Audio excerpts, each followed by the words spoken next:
une dispute qui a longtemps été cachée. Mercredi 17 mai, l'émission Chronique criminelle a dévoilé de nouvelles révélations concernant la mort de Leslie et Kevin.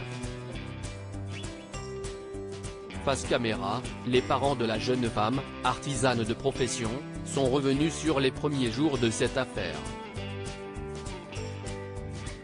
D'après leur dire, ces derniers ont rapidement sollicité Tom T, l'ami de leur fille, afin d'en savoir davantage sur leurs derniers faits et gestes.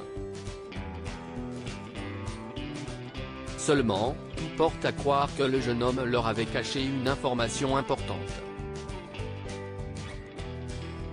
Si les premières déclarations sur la dernière soirée de Leslie et Kevin racontaient que le jeune couple avait passé une bonne soirée blanquette, tout porte à croire que cela n'a pas été le cas.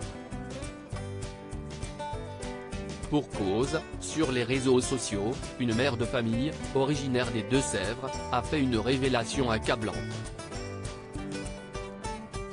D'après ses dires, lorsque ses enfants ont demandé des nouvelles de Leslie et Kevin à Tom, ce dernier leur aurait alors répondu qu'une grosse embrouille a eu lieu le soir de leur disparition.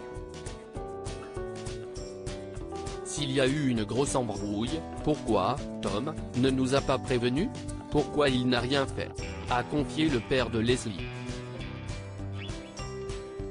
S'il avait des trucs à cacher c'est que... Voilà, je n'en dirai pas plus, a ensuite ajouté Patrick Hurlbeck, insinuant, à demi-mot, que Tom a un lien avec la mort de sa fille.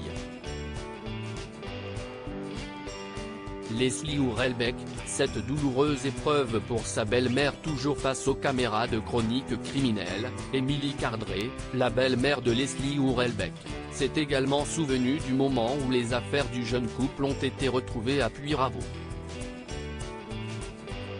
Tout naturellement, cette dernière s'est donc rendue à la gendarmerie afin de voir si les effets personnels étaient bel et bien ceux de la jeune femme. J'ai commencé les identifications de ce qu'il y avait, a contextualisé Émilie Cardré. Mais, après avoir reconnu certaines affaires, cette dernière a vite été déstabilisée. Je me suis mise à craquer, à hurler tout simplement parce que c'est une chose de le dire, mais de devoir les identifier c'en est une autre, a-t-elle ensuite concédé. On devient complètement dingue, on est épuisé. Pour rappel, Tom T, ainsi que les autres jeunes accusés dans cette affaire judiciaire restent présumés innocents jusqu'à l'annonce du verdict final. Crédit photo, capture d'écran Facebook.